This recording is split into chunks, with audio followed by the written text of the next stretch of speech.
and I'd like to welcome you to the New York Metropolitan Transportation Council's meeting, our second council meeting of the year. Before we begin, I want to point out the emergency exits.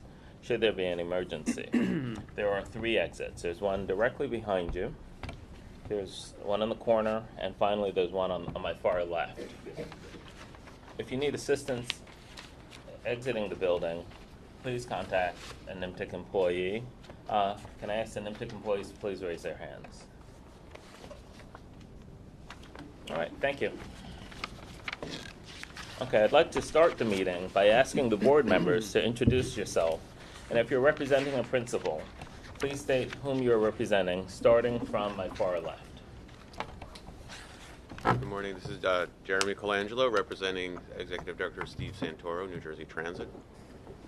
Hi, I'm Jared Snyder, representing New York State Department of Environmental Conservation Commissioner Basil Segos.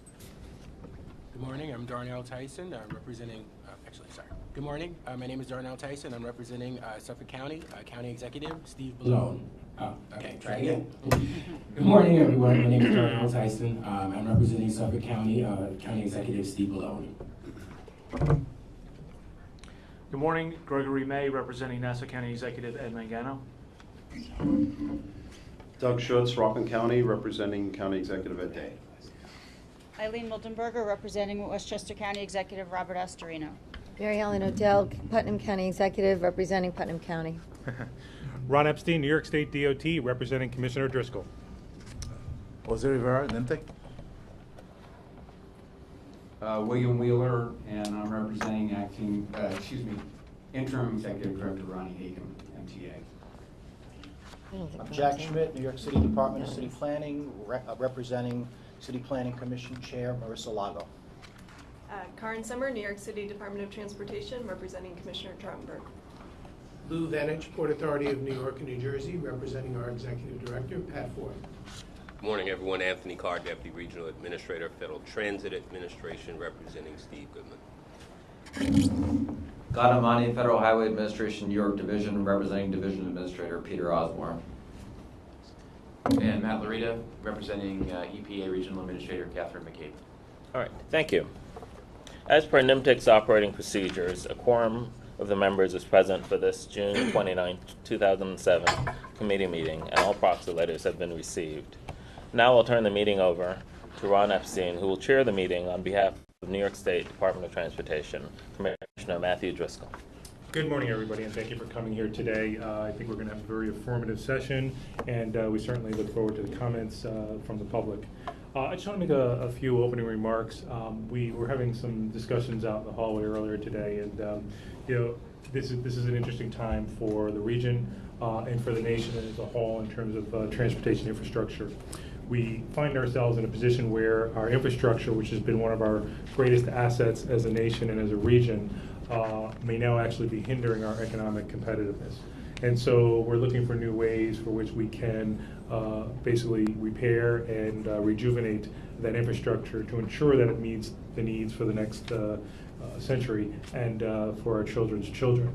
So one of the things that we need to do here is we need to take a step back and say, yes, there are things that need to be addressed, but there's also an unprecedented amount of activity that's going on, work that people never thought would have gotten done in their lifetime. We just saw the opening of the K Bridge recently. Fantastic accomplishment in the city. We've got the new Tappan Zee Bridge nearing completion, the opening of the west wing of the Farley station, and the construction continues to make that a world-class transportation hub. We've got projects to reconstruct and rehabilitate sections of the Bronx, including the Bruckner Expressway.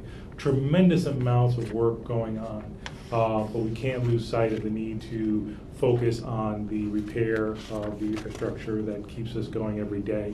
And so one of the things that this forum can do is it can make a huge difference in ensuring that we work collaboratively as a region, as well as with our neighboring states, to ensure that not only we remain competitiveness, but actually they do as well, since we all rely on each other for our growth. We will do what we need to do to make this region stronger and better than before. And I'm comforted in knowing that there are so many talented individuals sitting around this table that we will not only recover from the challenges that we face, but we will be better and stronger than ever before. Thank you. I guess this is my turn. Thank you, Ron. First, before I say any remarks, I want to apologize to the gentleman in the third row who I jumped in front of downstairs in the lobby so I could make my way up here. Ironically, and I apologize, sir, ironically, it took me well over 2 hours to arrive here by vehicle from Putnam County, which I think sends a very strong message. I declined to take mass transit because I thought taking the roadways would be a little bit efficient and more effective for me, but I guess I made the wrong call. Putnam County is experiencing many changes on many levels, and as the county executive this year at my State of the County, I made an acknowledgement of this year to focus on the millennials. And my colleagues here that I greet and say I hope everyone's summer is going well. We made the decision to look at the millennials and focus in on their wants and needs, but specifically mobility.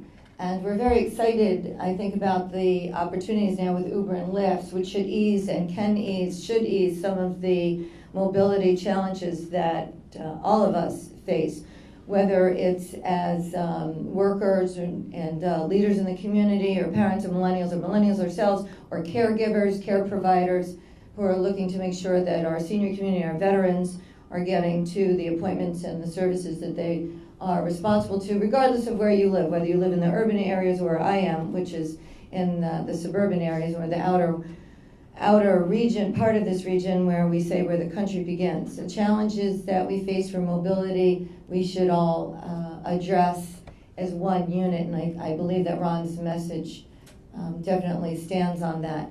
We all know that our infrastructure is aging. We've been talking about it for a long time. I guess today is the day that the bell has been rung on the fact that we need to focus on the actual infrastructure itself. But I'm here to also say that we cannot take our eye off the ball of the importance of the wants and needs and the challenges that are facing the next generation behind us, the millennials and the Gen Zs, and all of those, and we have to address their wants and needs because we don't want to get caught, again, where we're caught today, where we did not identify appropriately, properly, or have the vision forward so that we're not looking to make up for initiatives that we should have addressed maybe generations or decades ago moving forward. So with that, I would like to say thank you to Mr. Rivera for hosting today's event and putting a very comprehensive, I think, program together for all of us. Thank you. I'm not sure if he's got any walk-up music here, but it's my great pleasure to introduce Jose Rivera. Well, thank you, County Executive Odell and Assistant Commissioner Epstein. Good morning to everyone.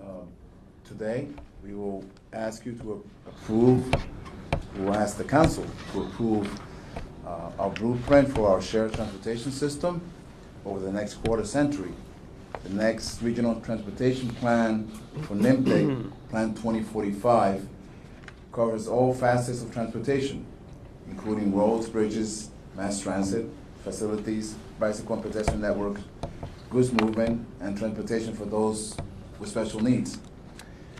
It also covers our sustainability, which is the theme of our plan. It's maintaining a vision for a sustainable region. Plan 2045 seeks to address the forecasted growth in population in our planning region to 14.3 million by 2045, and the expected strain this will have on our system.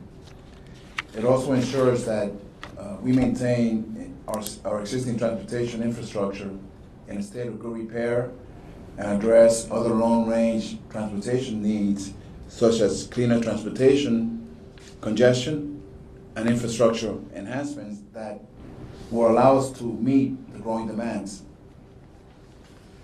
The main goal here is to ensure that everyone who utilizes our system, our transportation system, can get to where they need to go in the safest and the most expeditious manner. I think this is something we all agree on. It has really been a team effort as we all work toward shared goals to improve our transportation system. for the better. Last May, NYMTC held a series of public review meetings and webinars for our next regional transportation plan. And during the public comment period, we received more than 70 public comments through social media, email, regular mail, in person, and our website. NYMTC staff has worked very diligently with the members to offer responses to comments related to Plan 2045 and its two accompanying planning processes required for the federal transportation funding, the 2017 Congestion Management process and the Transportation Conformity Determination process. I want to again offer my sincerest appreciation to the members of PFAC, our Program Finance and Administration Committee, for their help in developing Plan 2045 and getting us where we are today. Now it is my pleasure to introduce our keynote speaker, Mr. John Rossant. John Rossant is the chairman and founder of the NewCities Foundation. NewCities is an international nonprofit organization dedicated to making cities more inclusive, connected, healthy, and vibrant. Mr. Rossant founded NewCities in 2010. He previously was responsible for the production of some of the world's most prestigious events, including the World Economic Forum's annual meeting in Davos and the EGA Forum on the Future of the Internet. A former journalist, John held several senior editorial positions at Business Week. Today, John will discuss new approaches to encouraging and stimulating urban innovation by focusing on infrastructure development and financing. He will also examine new research from NewCities that relates to urban mobility and public transport. It's my pleasure to introduce Mr. John Rossant.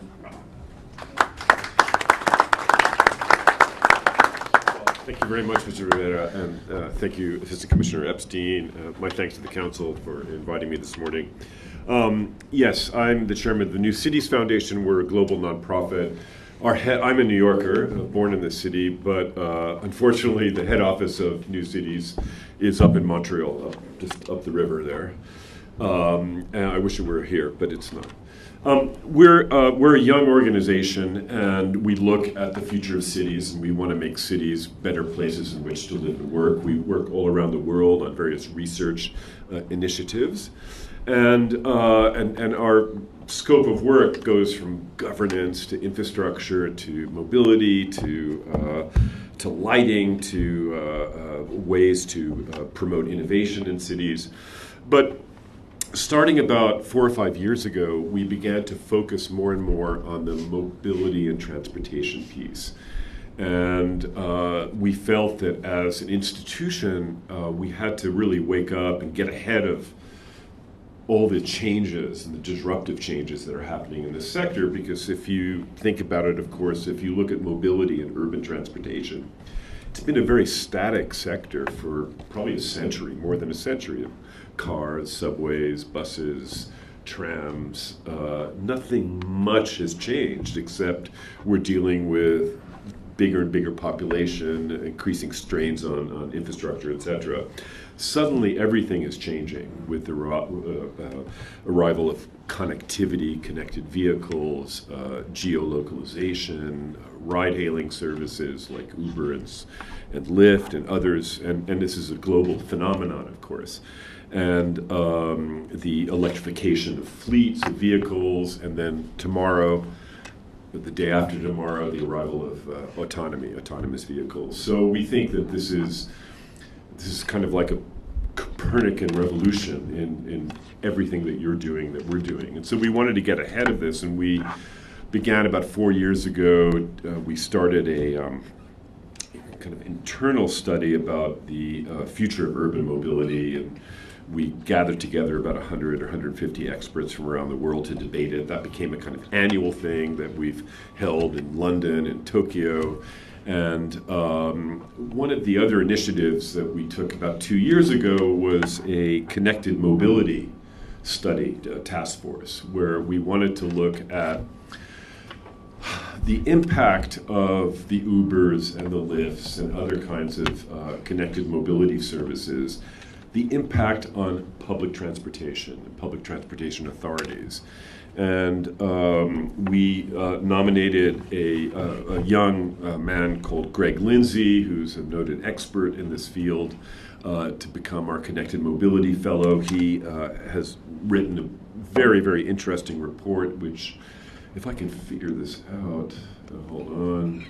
Here it is. It's called, there's the link. It's connected, it's called Now Arriving, a Connected Mobility Roadmap for Public Transportation. And Greg takes Washington, D.C., London, Manila, and Sao Paulo as example, very, very different examples of ways in which this connected mobility world that's coming into being is impacting public transportation. And I think there's a real challenge here certainly for the New York area.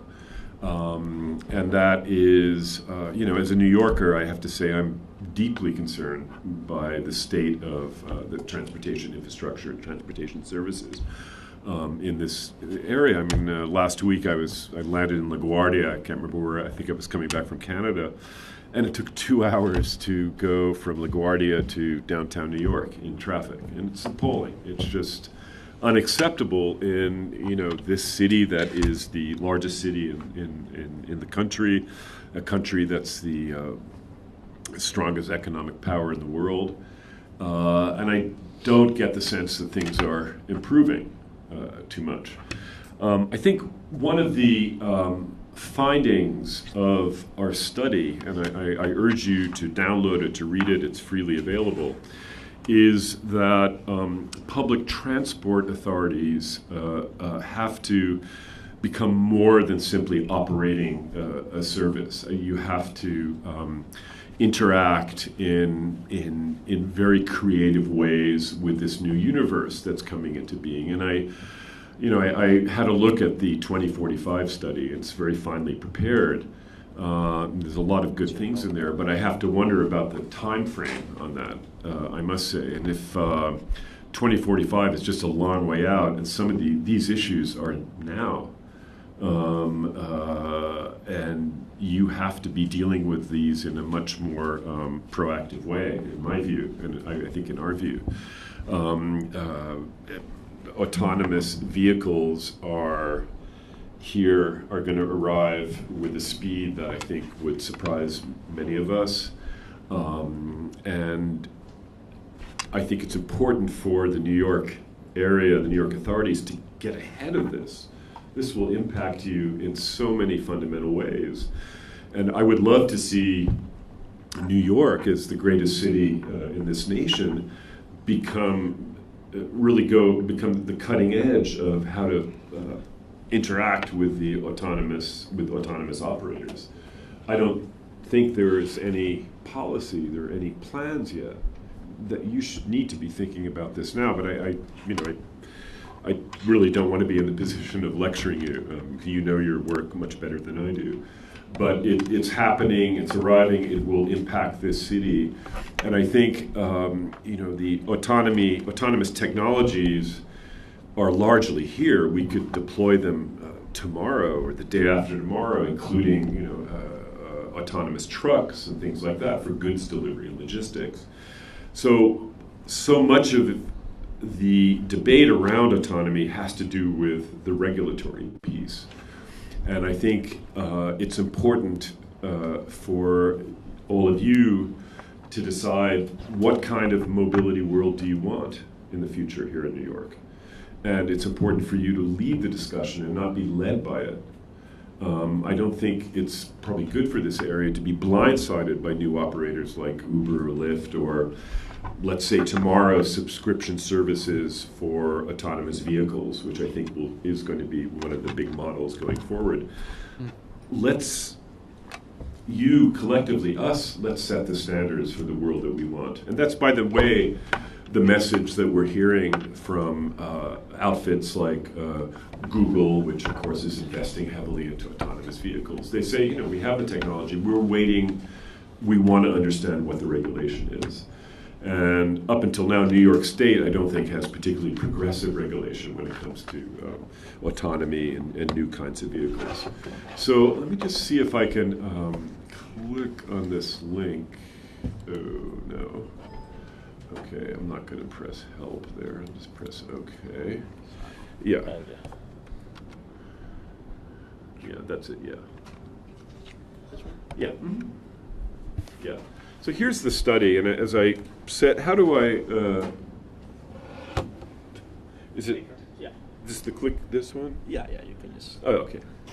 So it's 100-odd pages, and I think some of the findings, there are some recommendations, is Washington, London, Sao Paulo, and Manila, and there are recommendations about possible ways to proceed. And part of it is engaging with the connected mobility universe. You have to do that. And I would say that we look at cities like Los Angeles, which certainly has huge challenges because the transportation infrastructure there is really only now getting off the ground, the public transportation infrastructure. LA, Seattle, both these cities in the past couple of years have launched very important policy task forces looking at how the cities and the transport authorities can stay ahead of these vast shifts and disruptions that are taking place on the tech side. And I think I would urge New York and the council to do the same thing. And we're here to help in any capacity. That's really so important because New York cannot afford to be a follower, in my view. One of the other things that we look at closely at the foundation is financing infrastructure, needed infrastructure. And as you yourself said, there's no secret. We desperately need new and upgraded infrastructure in all cities in this country, particularly in New York. Who's going to pay for that? And we have a task force looking at new public-private models that are coming down the line that can help pay for some of these very, very badly needed kinds of infrastructure projects. And that is, well, there's, well, take my word for it. There's a good, and it's also available online on our site. There's a very, very good study. But I think one of the things that I think would be important for New York is to look also, again, at what other cities, not only in the United States, but around the world are doing. And part of the mission of the NewCities Foundation, we believe very deeply that cities can learn from and must learn from one another. And one of the very interesting sides of the work I do is to look in some detail about how cities like Singapore or Hong Kong or Tokyo or Osaka or Delhi approach their mass transit and transportation issues. And I think there are learnings there for this area, for Americans in general and for New York in particular. And there are things that, that lessons that we can impart to others, of course. So that's an important part of the mission. And one of the things that we're actually doing now is we believe that there's a really big new industry that's coming into being, which one could loosely define as new mobility, which is connected mobility, car sharing, autonomy, etc., batteries. We felt at the foundation there's no sort of single gathering anywhere in the world that brings this new universe together. And so it caught our eye a few years ago what Los Angeles and how Los Angeles and the city council there and the Department of Transportation of the City of Los Angeles, how they were moving. They had, as some of you may know, commissioned something called the Los Angeles 2035 plan, which is 10 years earlier than 2045, looking at how the LA area would really be impacted by some of these new technologies. It's a really, really smart document. And of course, voters in California in November, the same election, which saw the election of Donald Trump, California voters approved by a huge margin, 66, 67%, Measure M. And Measure M raises the sales tax in California so that, and it will fund public transportation infrastructure, particularly in Los Angeles County, and it raises $120 billion over the next 10 years. So we felt that for a variety of reasons, LA in some ways will emerge as a kind of global epicenter for smart thinking about the future of urban mobility. And that's why next November, we are organizing, with the help of the city, with Mayor Garcetti and the DOT, something called LA Commotion, which is a kind of 5-day conference for practitioners, but also for the general public about the future of mobility in cities.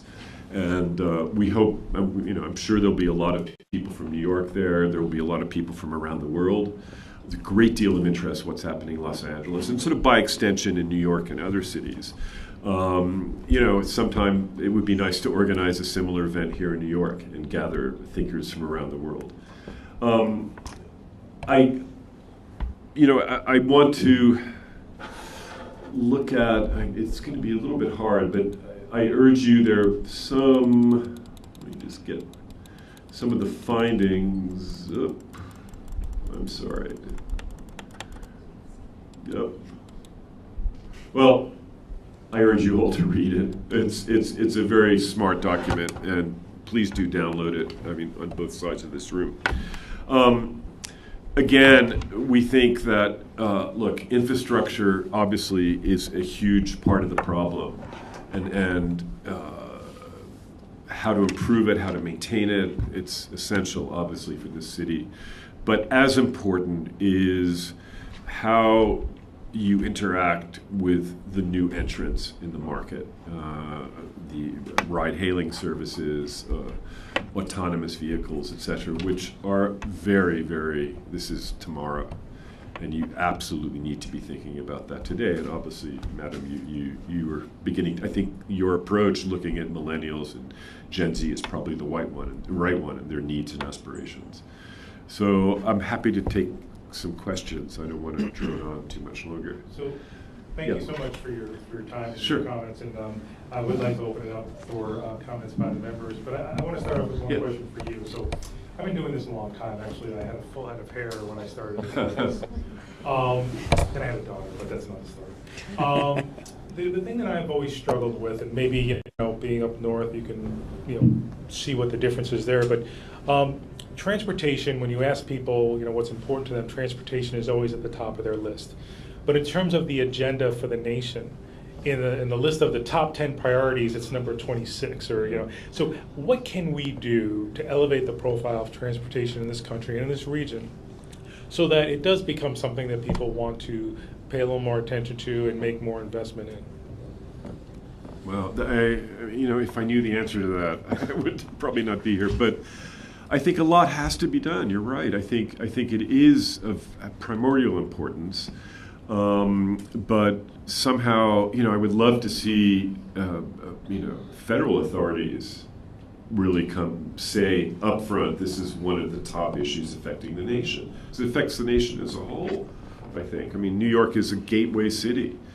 And you look at the state of our airports, the state of connectivity between airports and the center of the city, the fact that we are, New York itself has become a great startup city. It's probably the second in the nation after Silicon Valley. Who would have thunk that? But I think that very success, I believe, is imperiled by factors such as the state of mobility and transportation. It increases costs. If it becomes really painful for people to get to work, that's a serious issue, and that's going to eat into New York competitivity. I think people have to realize that. How we make them realize that, I don't know. I wish I knew the answer. Well, we certainly look forward to working with you and your organization Yeah. to make this more a discussion about economic security, so that people realize the importance of the infrastructure. Any of the members like to ask any questions? If I could, Yes, just, please. thank you, Ron. If it's already contained in your report, I apologize, and I will take the time to review, Yes, and I please. will have my Commissioner of Planning as well, she really sits on the pulse of what's happening. If you were to, and I know every city has its own dynamics, Yep. and we talk about mobility for work-related issues, but what about for leisure, for travel and leisure? If you were to prioritize where we should be looking for travel and leisure, specifically I ask because my county is a county that we're sort of focusing more on making our county a destination, but we need the infrastructure and mobility, that piece, to be spot on if we're going to get there. Where would you prioritize? Where do you think we should be focusing? Well, I mean, I think work is probably the most important. But I mean, people have to get in and out of your county for it to be successful. Right. So I don't know about the leisure part. I think we're probably less focused on that. I mean, I think a lot of people are looking at that and how it will be affected in the future. From a tourism perspective, your report is really not addressing that as much as an economic development piece. Yes, it's So more you're about focusing more economic on development. mobility Yeah. for working for economic. Yeah, but I mean, I think it's how one circulates in a city, whether that's for work or for other things. So it's strictly urban Yes. focused. Yes, Okay, it which is interesting because my county has really developed itself over from the inception because of New York City. Yeah. Because it's a suburban county where everyone literally was getting up and leaving probably still in the 80 percentile, gets up and leaves and comes into New York City and travels back. So that's why mobility is so important for us in Putnam County, particularly infrastructure, and then homeland and security and safety as well. But we are also looking at it as a tourism economic driver destination piece. Well, I mean, the other thing is you have airports in Putnam County, and the whole. No, Well, you don't. No. Small airports. Okay. So correct that. Yeah, there's no 747. Correct the record there. In Putnam County anyways. But airport city connectivity is a hugely important thing, and I think we suffer from that here in New York. Well, I mean, everyone in Putnam County, myself included, flying to Chicago last week, had the experience of LaGuardia, which I just said to Ron it's a third world airport in some sense, and Ron said it's going to get better, and I know it will. Well, it will. And I know it will better, because there's a lot of very intelligent, passionate people about making sure that this city maintains its integrity as being the number one capital. Yeah. Well, I got to tell you, there's a race out there, and cities are competing with each other, and that's getting more intense. I mean, I was out in Los Angeles 2 weeks ago, and I went to see the CEO of LAX, the international airport there. Big airport, probably as big, if not bigger than JFK. And they're very focused right now on the future of urban mobility because they need to understand how tomorrow people will get to the airport. And so they had to make a decision now. There's an expansion program in the airport about whether to build a new parking structure, which would cost, $60 or $70 million. And because in 10 years, 8 years, it might be not needed because with autonomous vehicles we may need less parking structures. So what do? So in the end, they just decided to go ahead and build it, but in such a way as it can be easily converted to an autonomous vehicle holding structure. So okay, that's interesting. But then he said, and we're building it with a reinforced roof. And I said, well, why a reinforced roof? And he said, well, in a few years, we expect that some people will be coming to the airport in personal vertical takeoff and landing craft. Well, you laugh, but that is being planned for today, Yeah, ladies and gentlemen. I guess. And so the future is happening more quickly than I think we expect or we Well, I certainly remember the Jetsons, so I mean, I'm still waiting for my laundry to go through a chute and come out cleaned and folded on the other side. Thank you, Mr. Ross. Get me off this crazy thing, right? Anybody else have any other questions? Yeah. So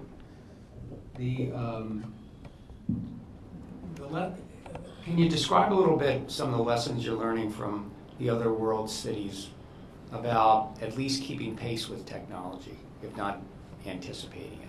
What are they doing?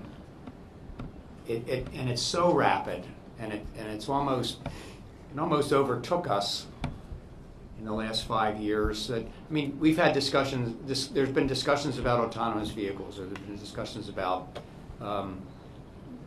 different ways to move people, and they've sort of been parked on the side in the popular mechanics magazines and so forth, say 10, 15 years ago. But now they're rapidly gaining financial support, and they're becoming more real. So my question is, what are you learning from the report you did and from your work with other world cities? What are you learning about what they're doing to keep up, to anticipate, to properly plan for, and how could we learn from that?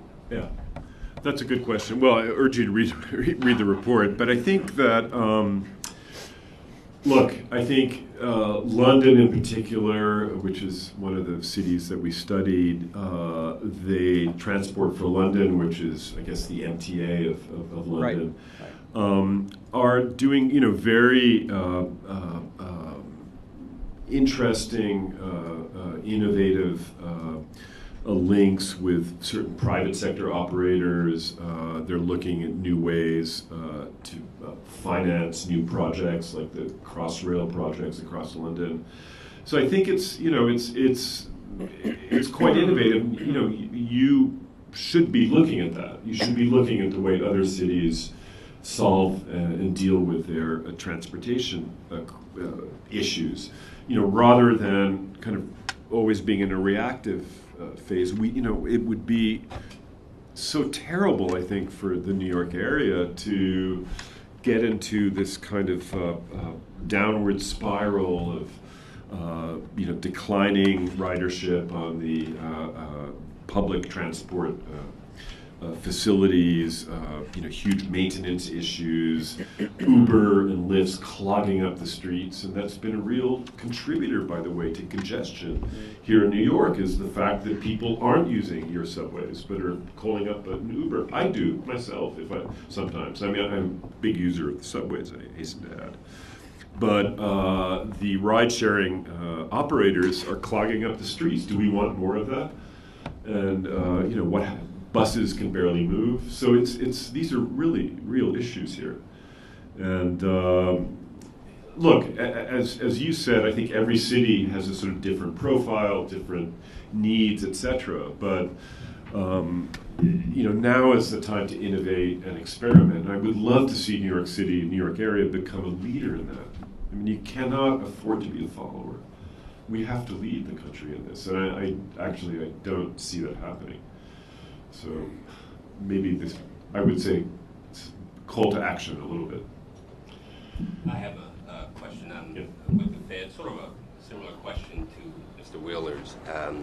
What have you learned from some of the global cities that you have visited in terms of financing some of these major infrastructure projects that may fit within the New York environment that will allow the New York area to support, from a financial perspective, development of some of their systems? Yeah. I mean, you talk about the measure in LA.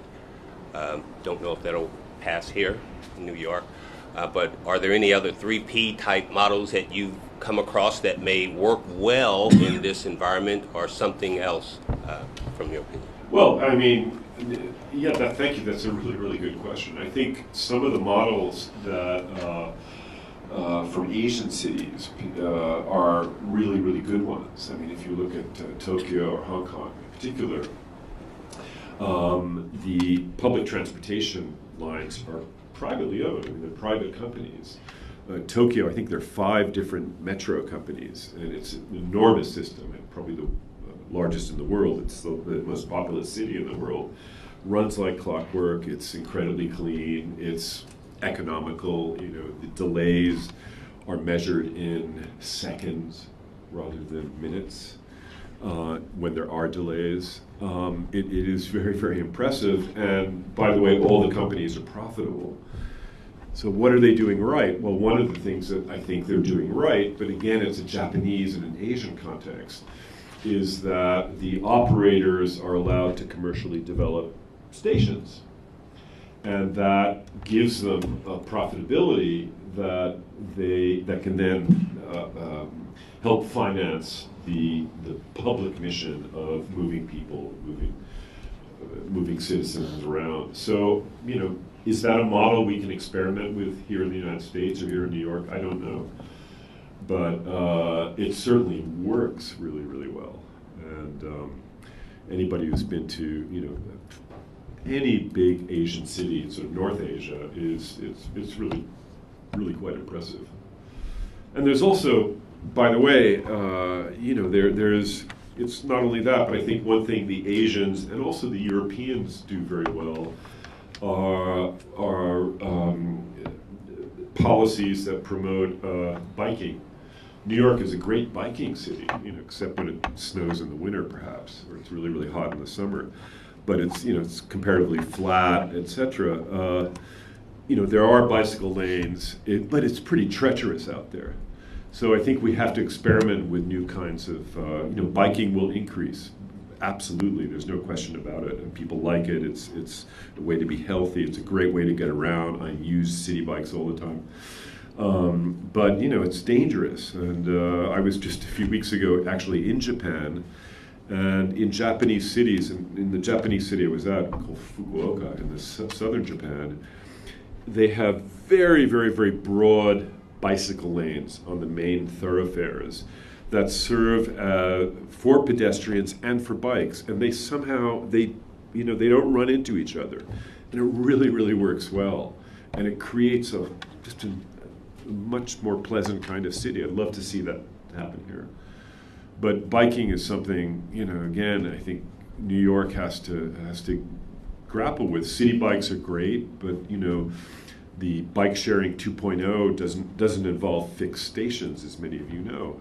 You know, we now have stationless bike sharing services where you just pick up, you have an app and you can pick up a bike anywhere, anywhere, and drop it off anywhere.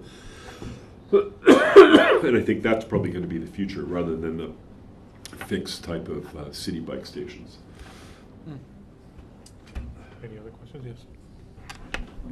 Just talking about the autonomous vehicles, you know, what are the infrastructure challenges? In other words, what do, you know, cities, counties have to do to make these things work well on the roads? If anything, I don't know if there's like overhead booms that the LiDAR needs to use to read or anything like that.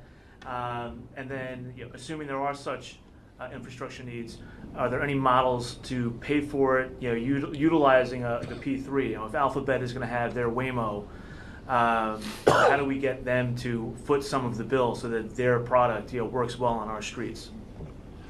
Look, I mean, I think right now, I think Waymo, which is Google's autonomous vehicle subsidiary, you know, Waymo needs you guys much more than you need them. In the future, that may not be the case. So I think now's the time to get them in the room and other, you know, future operators of autonomous vehicles, including all the car manufacturers, because car manufacturers, the big three in this country and others, the Volkswagen and Toyota, are all looking at transforming themselves into mobility services companies rather than just makers of cars.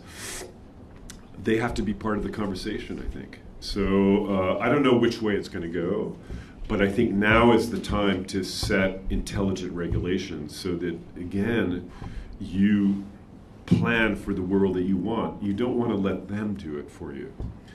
And it's time we, the public good, we need to come up with smart regulations for a more efficient, mobility universe for tomorrow, for sure. How that happens, I'm not quite sure. Is your organization looking at urban goods movement issues, and are you seeing things that you think might have some applicability in New York City? Yeah, I mean, we look, the logistics side is super important, and I think it's somewhat overlooked because everybody looks at, the Jetsons or, my autonomous car, et cetera, but probably the real big economic impact will be exactly in autonomous trucking, et cetera, in all sorts of ways. Yes, we look at it, and I think it's going to be, it has a huge potential impact in this city. Certainly, if you look at, the way streets in downtown Manhattan anywhere are clogged with, FedEx and UPS buses delivering packages, etc. We have to, New York is a great city of commerce in which goods move about, and that has to be done in a much more efficient manner. I mean, part of the issue Midtown is trucks everywhere clogging up the streets. So I don't have an answer, but it has to be a big part of, what we look at. Any other questions? Any questions from the audience? No questions? Yes. Can we? I can speak really loud. Would you like a microphone? Hold on, I can keep you. I project. The wrong mic. I'll just throw it at you if I don't like the question. Okay. I just have a couple of different comments. Now, you mentioned about New York cannot afford to be a follower, and I'm really, I don't predict that much. Oh, it's good. Press the button. Hello, Allison Blanchett from Long Island Streets. I've got a few different comments tying in some of the comments from the council. You mentioned about New York can't afford to be a follower, and I'm wondering, you mentioned quite a few things about LA, and I tend to view LA as a leader because LA took mass congestion and is doing amazing things with their, especially when you compare it to New York City, with Vision Zero. Yes. And their embracing of bicycles, pedestrian infrastructure, bus rapid transit, use of public space is phenomenal in how they're moving people. And I just want to tie in a comment that was made about different ways to move people. Well, private vehicles are the most inefficient manner of moving people. And when you ask about financial perspectives, we'll stop funding inefficient manners of transportation. Bikes. You mentioned bikes. You mentioned urban goods. Moving urban goods, that was a question. Midtown, trucks clogging up.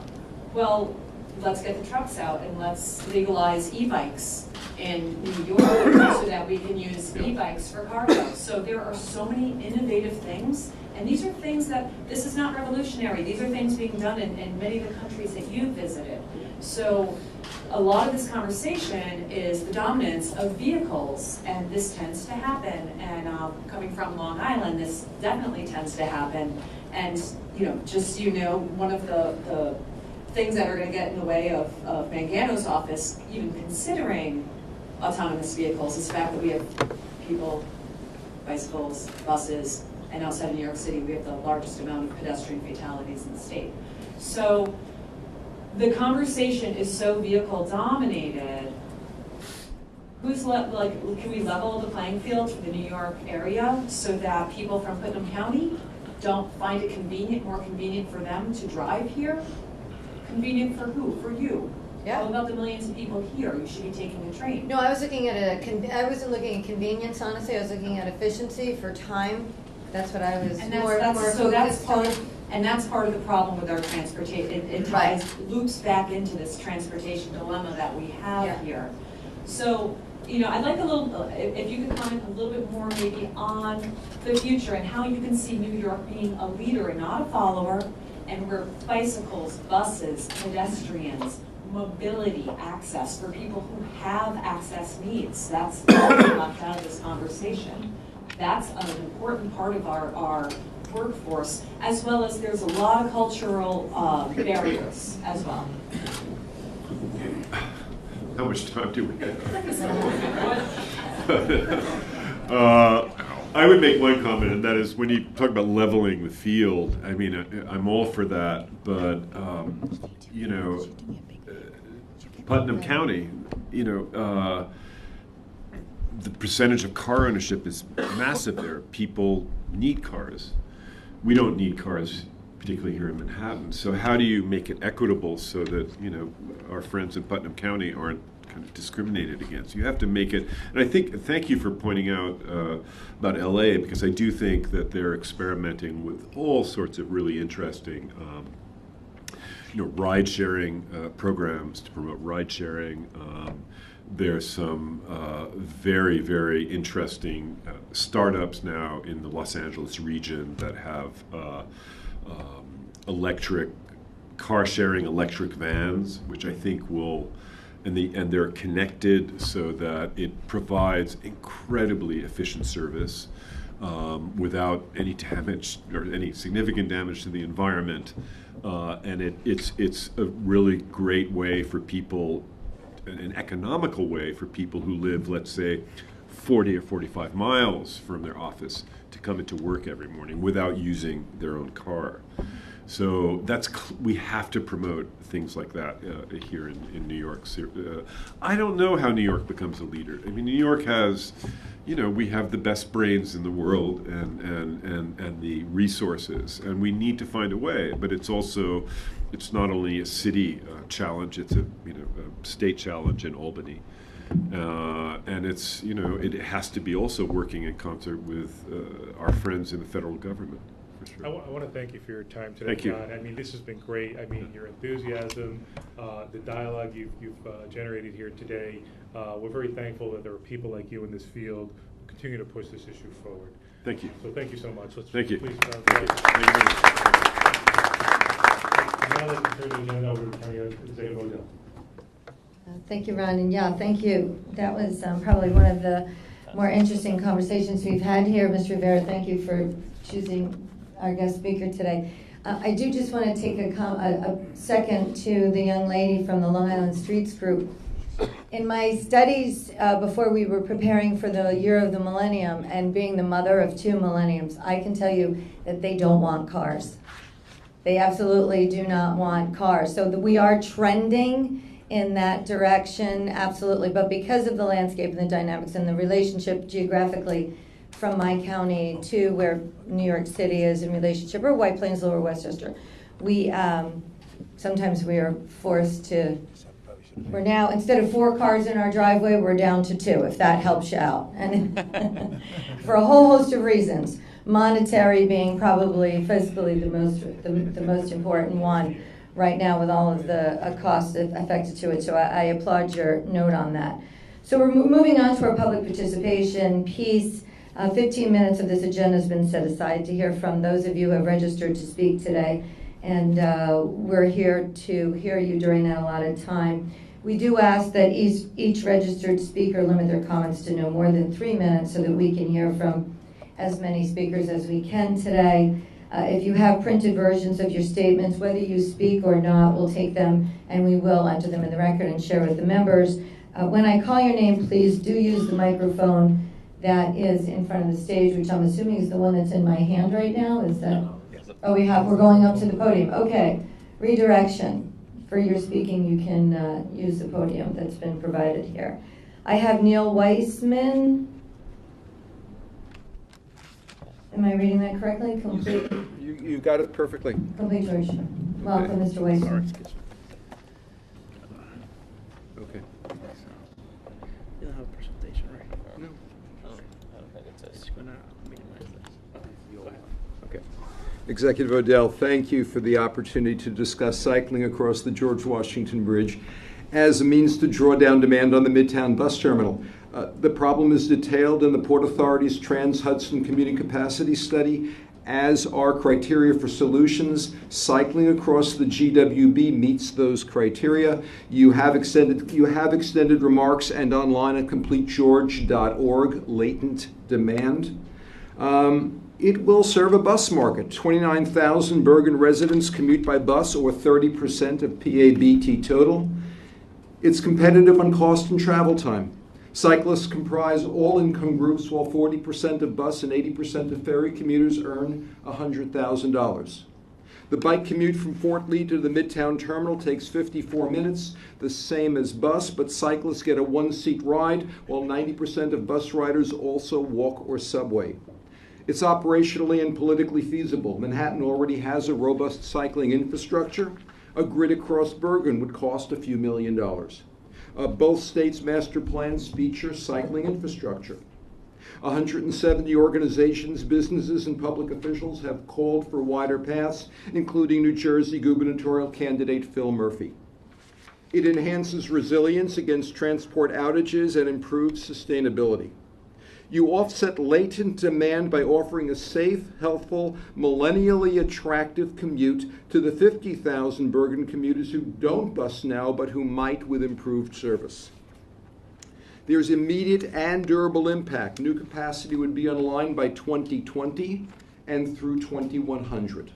You emulate best practices of cities around the world who've expanded cycling infrastructure and mode share while reducing congestion and transportation costs. You enhance other demand reduction strategies, particularly bike share and folding bikes, to increase multimodal trips. In Japan, 90% of all train trips involve cycling as the first or last mile. And the George Washington Bridge wouldn't be alone. The new Goethals will afford locals a 75-minute bike commute via the Staten Island Ferry, and the new Bayonne a 1-hour commute. You leverage secular trends. Demand for other transit modes increasingly exceeds capacity. The region continues to build out a biking infrastructure. Implementation of 2050 imperatives to reduce greenhouse gas emissions. Increased use of electric bikes to extend commute distances and shorten travel times. And the business district expands to Upper Manhattan. Widening the paths will spur development of connected bikeways, expand the constituency for cycling, and reduce active and latent demand on current and replacement terminals. Nobody wants for the Port Authority to spend $10 billion on a new terminal and then have to tell travelers to stay home. Thank you all. Any questions? You know how to find me. Thank you, Mr. Weissman. I invite Mr. Joe Hartigan. Joe Hartigan from Rockaway. One quick couple things. Fella just spoke, didn't mention ferry service in the tri-state area. Rockaway got ferry service. They were expecting 15,000 people for the month of May. They got 50,000. Okay, this gentleman right here spoke about the emergency lighting. I'm a retired New York City firefighter. There is no emergency lighting in the whole New York City subway system except for Fulton Street.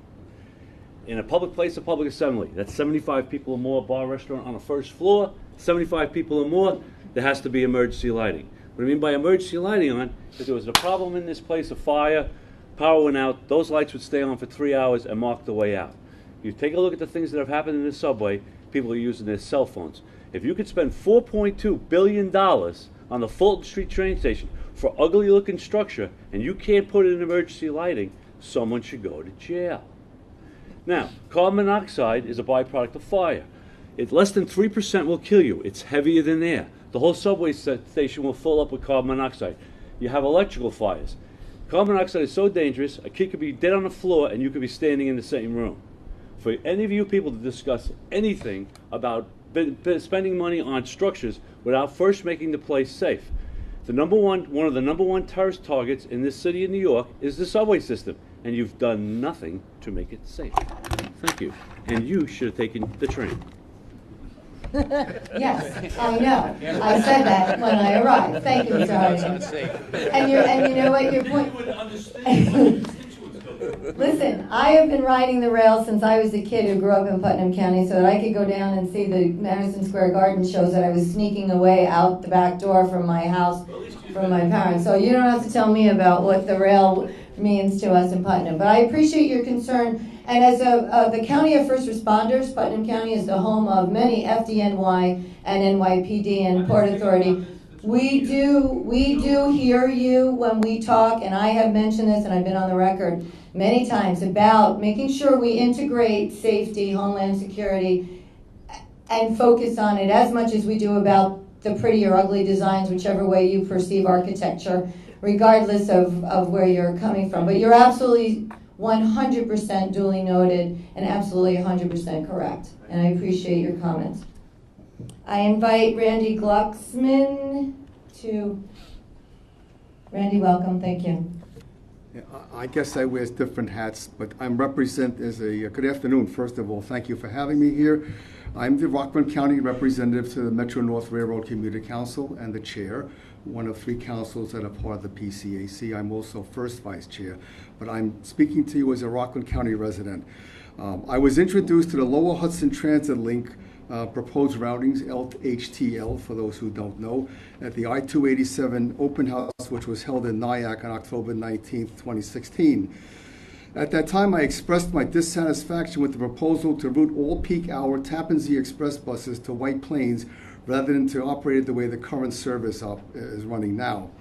Presently, customers have an option to ride directly to or from Tarrytown train station, Metro North, a service I frequently use and in my opinion is a far better option than using the White Plains. I voiced my concerns to the staff who were there and was told that White Plains offers more service and with some traffic improvements it would be a better service. Well, I beg to differ, having experience riding to and from White Plains in peak hours. I had prepared a spreadsheet showing the actual and average running times from the boarding spot at Lot J in West Nyack to both Tarrytown and White Plains to Grand Central Terminal. I did the same for the afternoon return trip to Lot J and is not even close. Every time that I rode a peak hour trip, I asked riders if they ever heard of LHTL, and no one responded in the affirmative.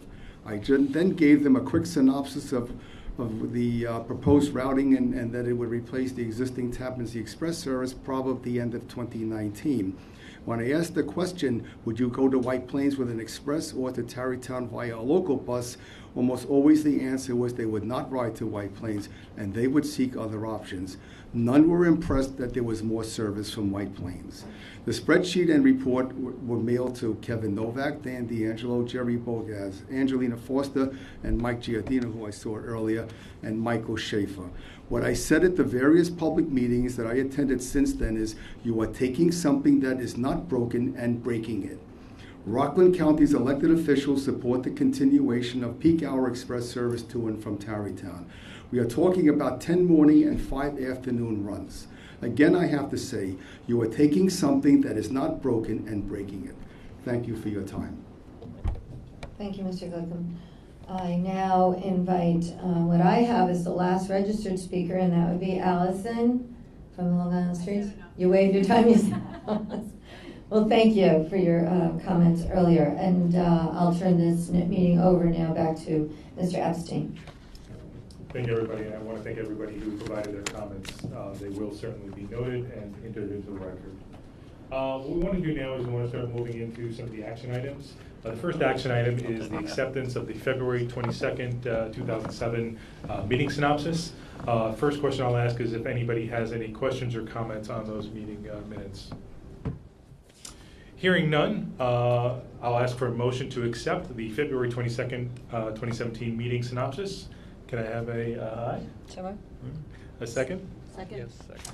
Okay, all in favor? Aye. Any opposed? Any abstentions? Motion passes. Thank you very much.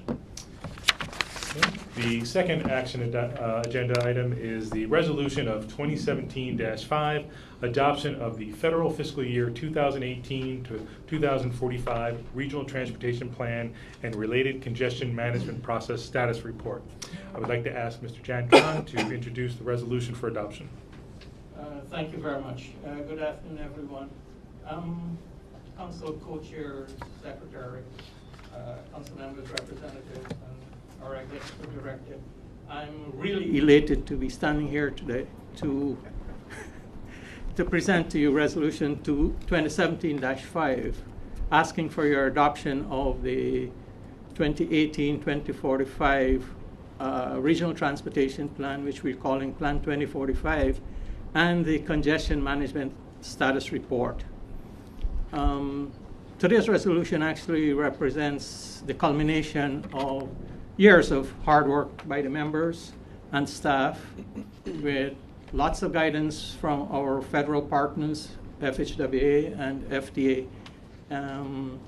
and lots of input from members of the public and other stakeholders, and also other federal, state, and local partners. What this resolution will also do is to put into place the official blueprint for transportation in the NYMTC planning area, which will ensure that for the period 2018 to 2045, federal transportation funds continue to flow into our region to fund the federally supported transportation system. The current plan, Plan 2040, was adopted in September of 2013, and by law we are required to update the plan every 4 years. And so this is what Plan 2045 represents, and once it's adopted, it will become effective on October 1st, 2017. During that same time frame that we were developing the regional transportation plan, we also developed the Congestion Management Status Report, which is an integral part of the federally required congestion management process.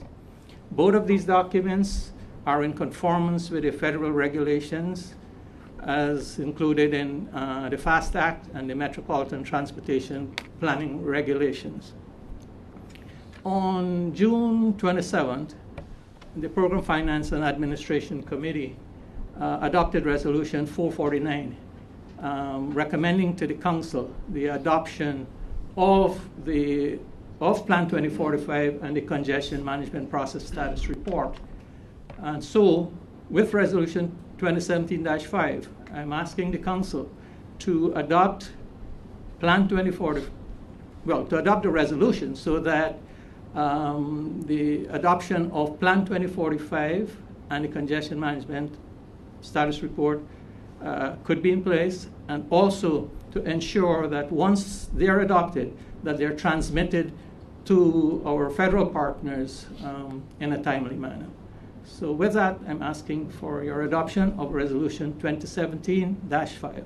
Thank you, Jen. And I want to take a moment to thank all the NYMTC staff for the hard work that went into this document. It certainly lays the foundation for which to make extraordinary investments in the future.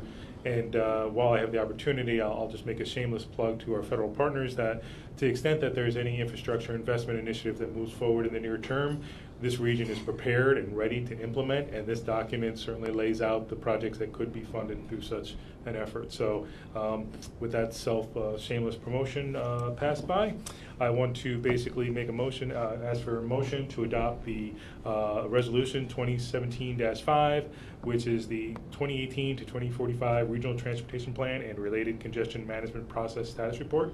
Can I have a motion? Motion, Jack Schmidt, City Planning. Thank you, sir. May I have a second? Second. Second, duly noted. All in favor, please say aye. Aye. Anybody opposed? Any abstentions? Motion carries. Thank you so much. Thank you very much. Thank you so much. The next action item is the adoption of Resolution 2017-6, and that deals with the conformity determination for the federal fiscal years 2017 to 2021 Transportation Improvement Program, as amended, and the federal fiscal year 2018 to 45 Regional Transportation Plan. So what I would like to do is call David up to give us a briefing on this resolution. Thank you, Commissioner. Assistant Commissioner. Good afternoon. Resolution 2017-6 adopts the Transportation Conformity Determination to accompany NYMTC's new Regional Transportation Plan. The Transportation Conformity Determination contains a regional emissions analysis, which demonstrates that the transportation improvements identified in the fiscally constrained element of the Plan 2045, as well as the current Transportation Improvement Program, do not contribute to future exceedance of mobile source emissions budgets specified in the New York State in the SIP, State Implementation Plan for air quality. Therefore, the new plan and the current TIP have been demonstrated to conform to the mobile source emissions milestones set forth in the SIP and comply with the appropriate federal air quality requirements under the Clean Air Act amendments of 1990. Adoption of Resolution 2017-6 will attest to this conformity. Thank you so much, and again, thank you everybody for your hard work on this issue. Certainly, it is a process. Can I have a motion to adopt the resolution? Karen Severance, CDG. Thank you, Karen. Second?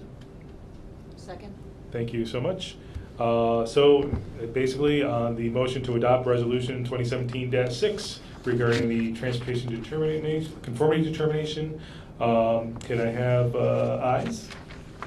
Aye. Yeah. Anybody in opposition? Any abstentions? The motion carries. Thank you so much. And we're going to move on to the next action item, which is Resolution 2017-7, which is supporting performance targets for transit asset management under the Transportation Performance Management requirements. Jerry, you're going to give us an update on the resolution? Yes, so very quickly, the Federal Transit Administration published final rule on this transit asset management requirement in July of 2016. It requires transit operators to develop and adopt plans that address state of good repair for rolling stock, infrastructure, equipment, and facilities, and also to specify performance measures related to that. That final rule on metropolitan planning states that the MPOs have the option to either agree to program investments relevant to these TAM plans or to set their own quantifiable targets. The designated recipients of FTA funds in the NYMTC planning area include the MTA, New York City, the 5 suburban counties, and 2 small municipal systems on Long Island. NYMTC will program investments which support achievement of the TAM performance targets contained in each of the individual TAM plans. And that's because of the diversity of the transit fleet sizes and asset usage levels in our planning area. So this resolution will attest to that and will be shared with the federal agencies as a milestone moving forward in the adoption of the TAM requirements. Thank you so much, Jerry. So I would like to make a motion to adopt Resolution 2017-7, supporting performance targets for the transit asset management under the Transportation Performance Management requirements. Sorry. May I have a motion to approve? So moved. Thank you. A second? Second. Thank you. All in favor? Aye.